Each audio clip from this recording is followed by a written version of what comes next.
We're missing a few people today. Yeah, like the front two Yeah. We've become the back row Baptists. So yes, I know that's a terrible phrase. It's just something I learned at a Baptist church. Yeah, what is that?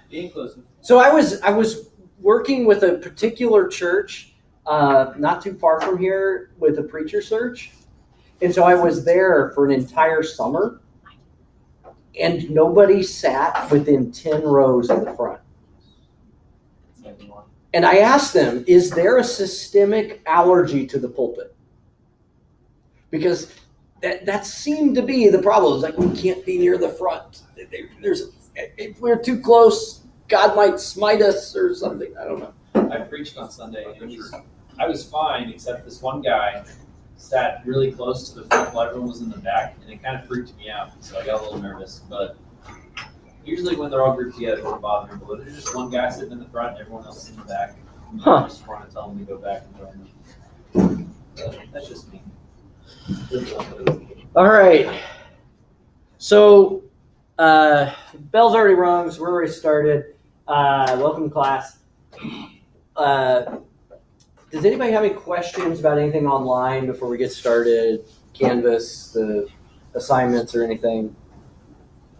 Has everybody gotten your assignments for Dr. Stevens' side of the class done that you need to, specifically before Dr. Fincher's interviews? Okay. Everybody signed up for an interview time? All right, good, because that's an important one. All right, we're going to continue with what we talked about last week and then move forward. I think we covered all this, the types of interviews. Oh, before I forget, Eric, Dr. Stevens asked me to tell you, you need to bring a pencil on Thursday because you're going to take some sort of assessment where you need a number 2 pencil. So bring a pencil. A pencil. Not a mechanic pencil, not an ink pen. Bring a pencil. So Do you have the mechanical pencils in our too? Maybe. I don't know. If that works, great. I don't know. I'm old. They always told us not to do that, so I just use a regular pencil. So, we were into killing trees. Yeah, I don't know. All right. So I think we talked about all the different types of interviews. Did we get to the networking interview? Did we talk about that? Yeah. Okay, good, because that's important.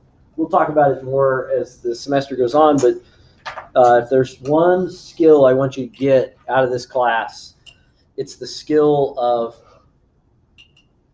having a conversation, an intentional interview of another person in a casual setting for the purpose of finding opportunities, developing relationships that open doors for the sake of getting a job, getting a next step in your ministry career. Because that's really how most jobs are found, is in one-on-one interactions. So, all right, so we're done with that. Preparing for the interview.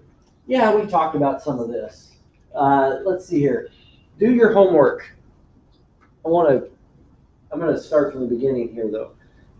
What do I mean by doing your homework before an interview? What's the most important step for you to take? Researching about the job that you're wanting to get and about the organization you're going to be working for. Absolutely. Where would you go to find that information? The internet. Yes, the internet is your friend. If you go into an interview these days, whether it's for a job at a gas station to a job at the local church, that organization probably has a website. It probably has their missions, the mission statement, value statement, core values, different concepts like that, their leadership structure, key players. You should be researching who those people are and also what that organization is about. And you should be thinking in terms of how you interact with those personally, especially like those core values, the mission statement. As you go into it, you need to be thinking about how your personal philosophy of ministry interacts with that, so that when you're answering questions, you're answering in a way that's fitting their dialogue, their verbiage, so that so that you're communicating in a language that they own. So that's part of the preparation. Doing your homework is, what are the types of words I'm going to use? What are the types of experiences they're going to want to hear about? But then the next one is prepare your questions. Fatal flaw of an interview, if you don't have any questions or anything above the surface, like, well, okay, well, when do I start?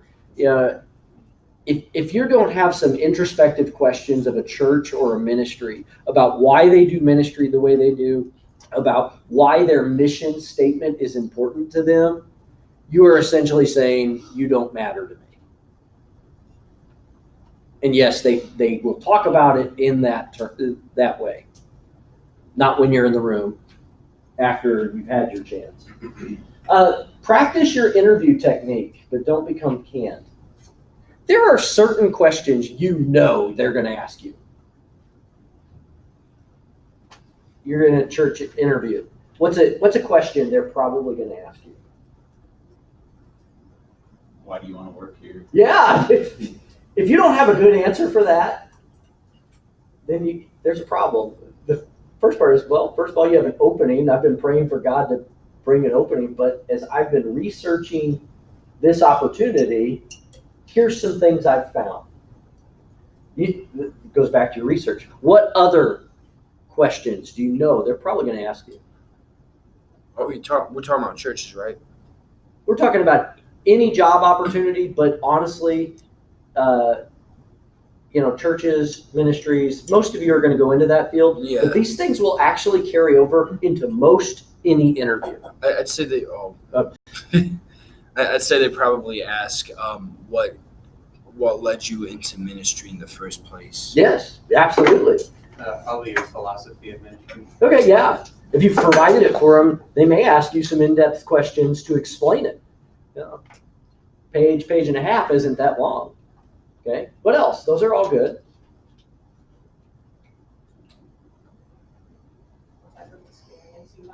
Yeah, you're going to give them a resume or a ministry portfolio.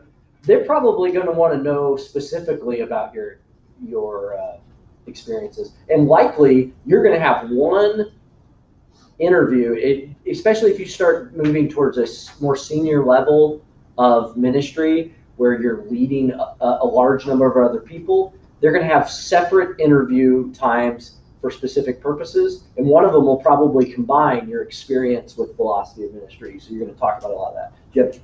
Yeah, if they give you a theological questionnaire, they'll probably ask you to go into detail about a few. That's all. Absolutely. So you need to be very familiar with that. Major mistake that I've dealt with personally when hiring staff members, it is very easy to find answers to theological questions online and plagiarize them. You're like, oh, this sounds really good. That is stupid. Don't ever plan on getting a ministry job if you're going to do that. So don't do that. Okay. Yes. Now let's think a little more basic. What's a question they're going to ask you about, especially in a ministry context? It's technically illegal, but they'll probably ask you if you're married. They might. I imagine they'll ask you, tell me about yourself. You have to talk about who you are. That's usually how this comes up. Yeah, that's how you avoid it. Yes, tell us about yourself. Tell us about your personal testimony. Folks, there is no reason why you should be looking at notes or be struggling through that question. It's probably going to be within the first 5 minutes of an interview starting. You should know that cold. You just be able to tell your story, talk about it. And if you do that, this is what is in an interview an opportunity to build rapport. So I'm not looking at notes. I'm not thinking about anything else. I'm just telling my story, highlighting certain things. That's an opportunity to hit eye contact with each person in the room. That's what that opportunity is. And you're saying, this is who I am. I'm really happy to meet you with each look. They'll probably ask you why you believe you're right for the job. They probably will eventually. They may want to know if they think you're right for the job first. So, okay. I ask, where you see yourself in so many years? Yeah. Now, why? I think it's interesting. You in particular, Some of our more seasoned students understand this better than some. Why would they ask that question? I want to know how dedicated you are, whether you're looking for a temporary thing or if it's going to be more long-term. Right. What's your purpose in looking at this job? Is this just a step to the next place, or what is? Which I'm the first one to say that's not necessarily a bad thing, but you need to be upfront about it if you know that's the case. Look, I'm looking to gain this skill, and you all are awesome at it. And I don't know if I'm going to be here for the next 20 years, or if God wants me here for the next 2 years to gain that skill so I can use it for the kingdom somewhere else. But I know that's, if you share it in that type of framework, they may say, well, okay, you know what? Your skill set helps us. And for the next 2 years, we're going to pour everything into you, and we're going to win you over so you want to be here the next 20 years. Or, you know what? We need this done, and 2 years down the line, it might not be the right fit, and that's okay. People are going to look at the interview differently, but you just need to be prepared with those answers. These shouldn't be things, these types of questions should not be the types of things that you're like, okay, give me a minute. It's one thing to pause, take a breath, and then share. But you need to practice your interview technique, and part of that is just practicing your answers, getting comfortable talking about yourself in a way that's not repugnant. If you're just a braggart, that's ugly. I have a suggestion for this, and you're going to hear this a lot starting today. You got an interview coming up? I want you to go talk to Grant or to Maggie or myself during the GPS hours, which start at 1 o'clock, Tuesday, Wednesday, Thursday, Friday. And Saturday starts at 1? Okay, so 1 o'clock till, is it 7 o'clock on Saturday too? Do we have the same hour? 1 to 5 on Saturday. 1 to 5 on Saturday. Stop by and say, hey, I would like to practice my interview skills. We can give you feedback, talk to you about areas you feel unsure of. While it's probably somebody you know, it's better to start with somebody you're comfortable with who's going to be straight with you. You know what? You probably need to nail down this answer with a little more clarity. You need to be a little more comfortable talking about yourself and why you're good for this type of work. Because if you don't sell yourself, guess what? Nobody else is going to sell you. Nobody else is going to try to convince that person that you're the guy or the gal for the job. Any questions about practicing? I know that sounds very generic, but it's actually really important. Plan to get to the place early. Just be there early. You don't have to be there an hour early, but 15, 20 minutes. Because they may move you up if they're interviewing a lot of people, somebody doesn't show up. But the other thing is it gives you time to just see the surroundings, take in. They may have mission statements or pithy things on the wall, and that might come up. I'm kind of an extemporaneous speaker where I'll see something and God will use that to generate a thought process, and that becomes an opportunity to build a connection. You say, hey, I noticed this sign out front, and then you had this great leadership quote, and then you share the quote with them. Can you tell me about, is this important to your organization? Why did you choose to hang that up? That's going to show how observant you are. It's going to talk about the types of ways that you think about your environment. You're not going to have those opportunities if you're not there early. All right. No. There we go. Okay, we talked about this in a little bit. Somebody brought it up. Eye contact can be really hard. It can in a group.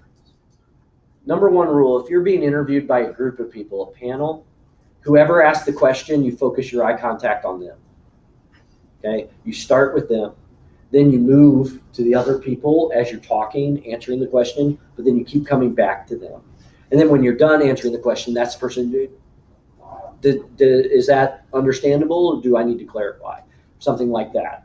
And so you're showing the intentional focus. Professional speech, I need to think of a better way of wording that.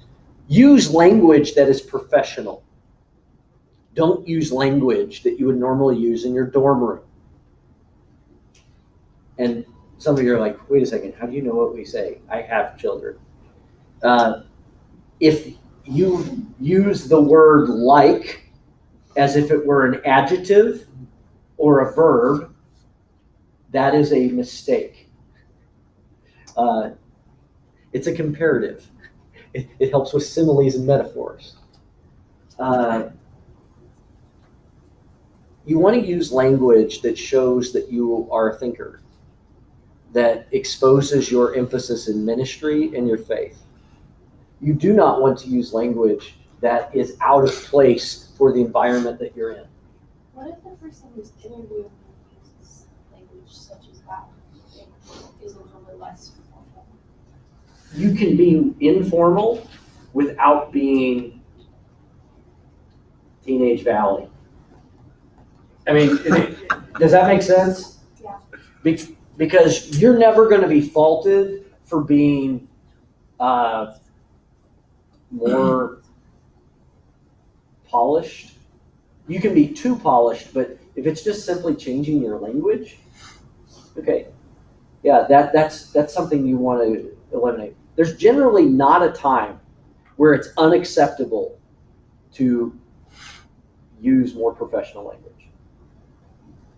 So learning to curtail the way you speak, it shouldn't be like talking to your best friend late at night about whatever happened that day. It should be about, I want to talk about this ministry opportunity and using language where that fits. If they have not developed that, they will probably notice there's a difference and they probably will think highly of it. It shows maturity.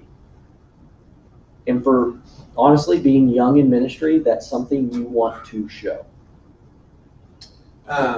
So in preparing for an interview, a lot of this has been like ministry focused, but let's say somebody like a Christian counselor is going to go interview somewhere. Is it going to be any different? Like, is a Christian counseling going to say, hey, I want you to go in and I want you to, we're going to role play and those kinds of things. Like, how do we prepare for that kind of side too, so that they feel prepared that way? Number one, your training here at Central should have prepared you for that.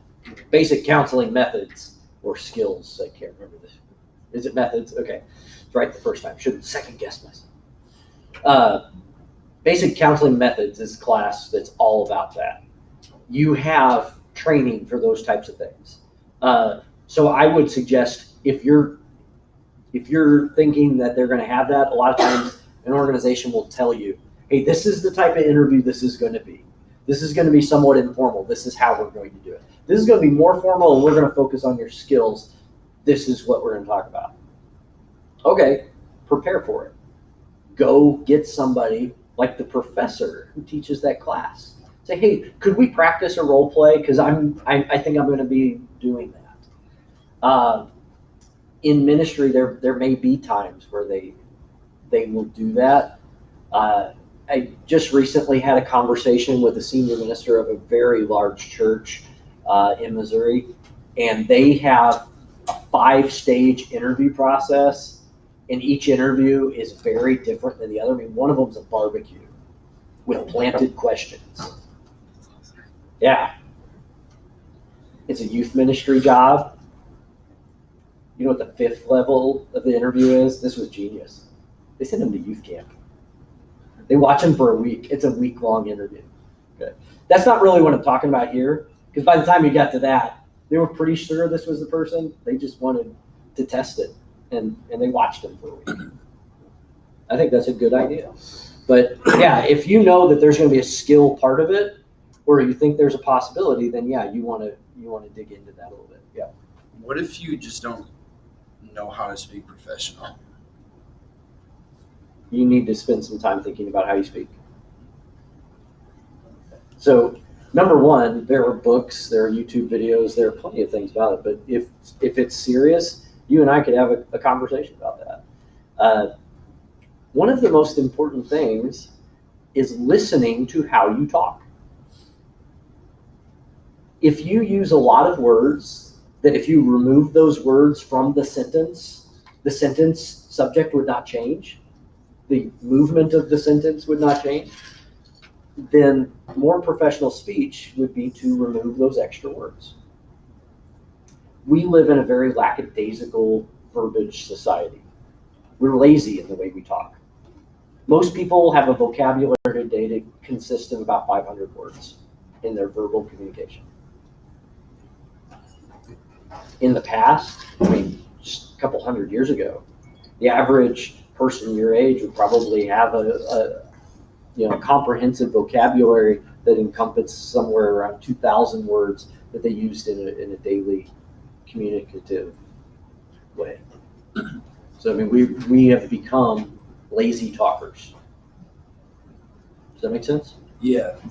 Also, when I took basic counseling methods, I took it as an elective, which means that probably not everyone has taken it. Yeah, taking it. Taking it. Yeah. Would we be able to, for the people that haven't, would they be able to like get some of what you were saying that like would prepare us for GPS hours? I don't know. I'd have to check into that. One of the things I would really encourage, though, is to not get so fixated on the counseling side. If you're a counseling major, that's going to be important. If you're getting a job in the counseling field, that's going to be likely. It's going to be very unlikely that if you're a youth ministry major, that they're going to say, okay, we want to see what you do in a counseling session. We're going to set up a mock counseling. They might do something with a youth, a member of the youth group or something to try to set up an environment where you're just going to engage them, like this summer camp scenario. But it would be less formal because youth ministry in general is a lot less formal. Make sense?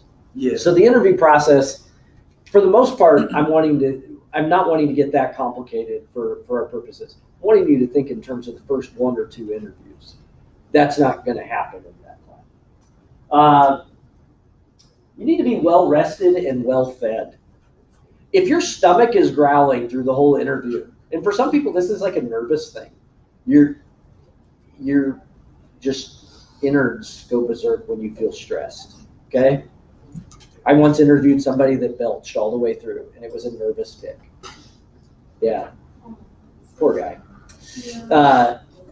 Do whatever you can to eliminate those things because they're distracting. Not that the interviewer won't have compassion over you, on you because of it, but you just need to think about this stuff. You need to try really hard to get a good night's sleep the day before, especially if it's an early morning. Come rested. Don't come looking like you have had a really long, hard night. Even if you're a little under the weather or whatever, don't do that. Come with your materials, your portfolio, your examples of your ministry work, etc. We'll talk more in detail about those here in a little bit. Yes? Should we print that out even for our presentation? Just to. I don't think your dad is asking for that. If you want to, that does show. You're never wrong to print off your resume or your portfolio to give it to people. And the reason why I say that, it just shows preparation. It's a way of saying, hey, I'm ready for you. I'm ready for this. Everything that you can do that gains confidence of your audience in any situation is positive, but especially in an interview because they're evaluating you.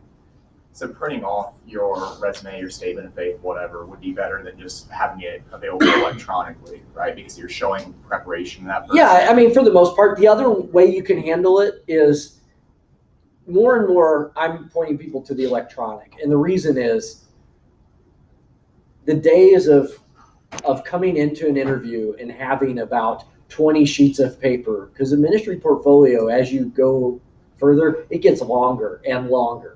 Because they want information about your family. They want information about different theological questions. They want information about, your philosophy of ministry, what you've done, examples of your work, et cetera, et cetera. An electronic document that has links embedded is the way to go most of the time. So sending an email saying, hey, just in case you were wondering, I emailed you again my portfolio. But if you need this in paper, I have it with me. And so you give them the option. But most people I'm finding, and most of what I'm reading is having it digitally is important. Maybe have your resume that has the links printed out where they could be typed in to all the extra stuff. That way you can keep your resume down to a page front and back. So, good question. We'll get into that more later. Dress and be postured for success. Now this has changed a lot. Sometimes it is not appropriate to come to even a ministry interview in a suit and tie. Okay. However, you should research what dress is like in that environment. There are ministries where if you're not wearing a coat and tie, you're not doing ministry. Our movement, denomination, whatever, that's pretty rare. But there are some that kind of have a highbrow view. There are counseling centers, there are places, there are schools where if you work there, you're going to wear a tie all the time. This school used to be one of them. Not so much anymore. I've gotten thankful. Whatever it is, you need to dress at that level or above. Youth ministry folks, if you're interviewing in a job, and this can be applied to anybody, but I'm picking on youth ministry for a specific reason. If you're interviewing for a job with a group of elders, and you happen to know a little bit about them, and they are older gentlemen, I would definitely dress more conservatively than you might if you're meeting with the youth group themselves. You need to be prepared for the fact that they're going to be thinking in terms of your professionalism, not necessarily just how you relate to the students.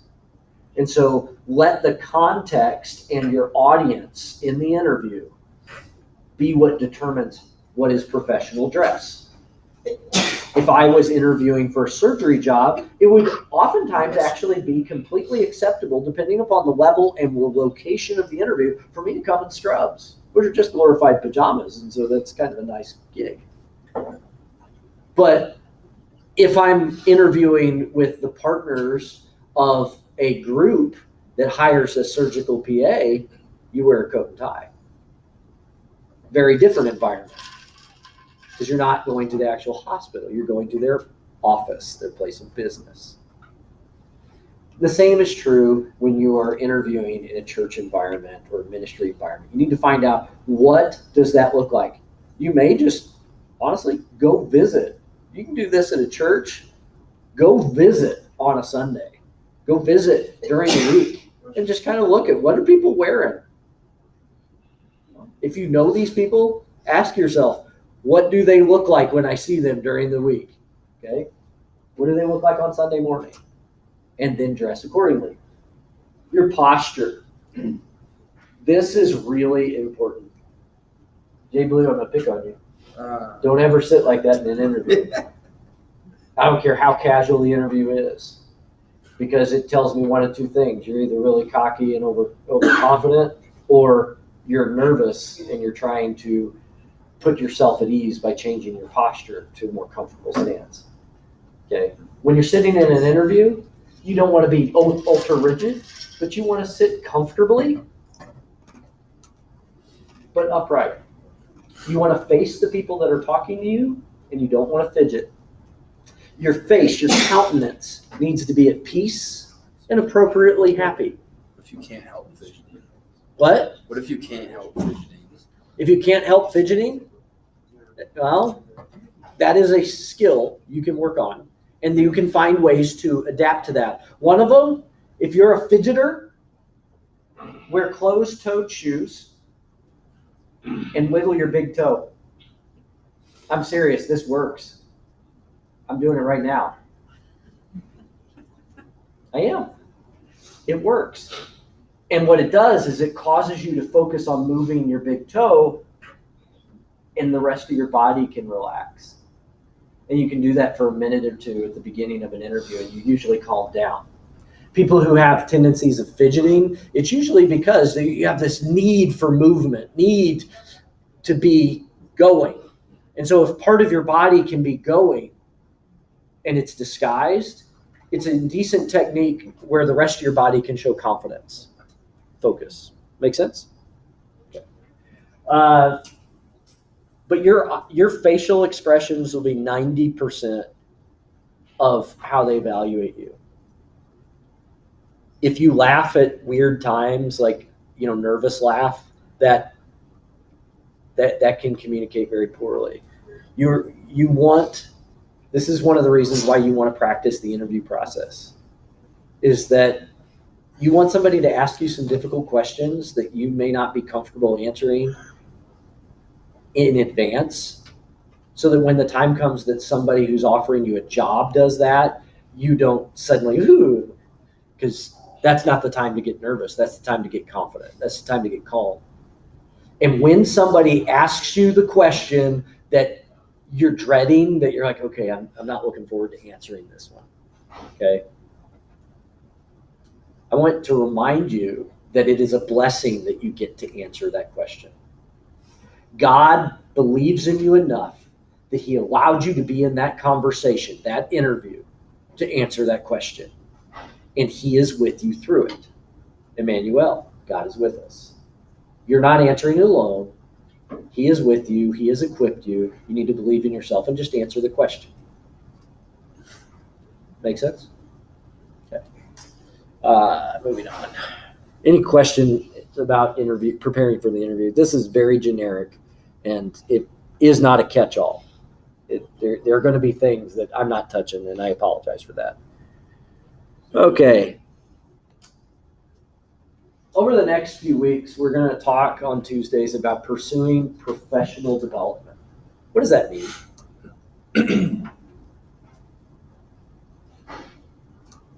Seeking out ways to get better at what you do. Yep. There's nothing exciting here about this phrase, but it's the most important thing you're going to do once you leave school. And yeah, honestly, hopefully are doing some of this now. When I was in high school, I was part of an organization, a student organization, used to be called VICA, Vocational Industrial Clubs of America. Today it's called Skills USA. Anybody part of that? Anybody used to be part of it? No? Okay, you've heard of it? Okay, well, none of you are that cool. So just telling you, because if you were cool, you would have been part of it. No. My wife teased me. We wore these hideous polyester red blazers. I mean, nobody looked good in them. But I wound up going a long way because of this organization. And so I'm really proud of my red blazer. I'm really proud of the journey. And one of the things they talked to me about, because it was one of the core values, was embracing the dignity of work. There is no job, there is no vocation, there is no skill set that is beneath you. There is dignity in work. Genesis chapter 1 describes work in the purpose for the creation of mankind. Male and female created in God's image. God is a working God. He created everything. He did it. He worked. And then he says, I want you to govern all of this. Governing is work. Work existed before sin. And so your career, how you pay the bills, the things that you're going to do moving forward, that is an act in which God created you for. It is part of a purpose that he designed you for. But one of the things that I see young people not doing is preparing for it. Thinking about, this is where I want to go. This is the stuff I want to do. I feel God is calling me into ministry, into this area of ministry, and then not taking the time to read the books or find the mentor or do whatever's necessary to get good in that area. Instead, the mindset tends to be, well, I'm just going to put myself out there, and if God wants me to do it, somebody's going to give me a job. That's probably not how this is going to work. And so one thing that you all have done, assuming you're wanting to go into ministry, you came to school here. And you've been engaged in professional development processes that are built into the curriculum, that are part of the discipleship program, are are part of the service learning, field education, etc. Those are great. But beyond these walls, you're going to have to be thinking about it as well. But in terms of getting a job, there are also some things that we need to be thinking about. And some of those skills of professional development are simply, how do I put myself out there? How do I market myself?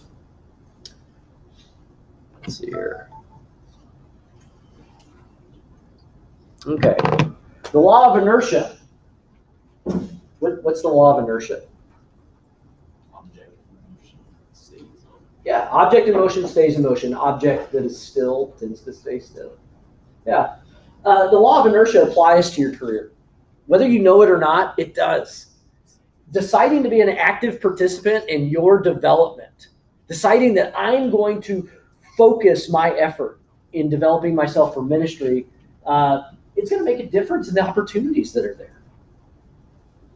And so if you tend to be a more passive person about the opportunities laid in front of you, if you tend to not be somebody that's digging into relationships and asking about opportunities, or one of the first people say, hey, I'd like to try that, let this be a challenge to you. God created you with gifts and abilities the world needs. But it also needs you to recognize that so you're willing to step into those opportunities. And if you want to sit back and not be part of it, it's going to be problematic. You're going to limit yourself. Who's out the door? I keep seeing people look out the door. No, they're just chilling. Okay, that's fine. I mean, Dr. Stevens is there. Oh, yeah. He's He's making faces and disrupting class. he should, but you know. Okay. But I want you to start thinking in terms of how you can begin to utilize the things you're learning in this class and all the other classes to move yourself forward if you have not already. All right. Where to prepare? This class, first of all, every assignment on the GPS side is designed to prepare you to market yourself and to open doors for opportunities. So the ministry profile assignment, that is going to include your resume, a cover letter. It's going to include something we're going to talk about here in a minute. I don't know. It's just part of this. I didn't finish that. Oh, well. It's going to include a co-curricular transcript. Later today, I'm going to be emailing you a Google form. It's going to ask you a whole bunch of questions, like, what did you do for your service learning hours over the course of your time at Central? I want you to fill in pretty much everything you did. Yeah. It's going to ask you about skills you developed and such, because we're going to develop a document that's part of your ministry portfolio that Dr. Stevens named the co-curricular transcript. And it's going to help tabulate all the different ministry skills, abilities that you've developed in your time at Central that aren't seen on a typical transcript or resume. Your ministry profile is going to include a headshot.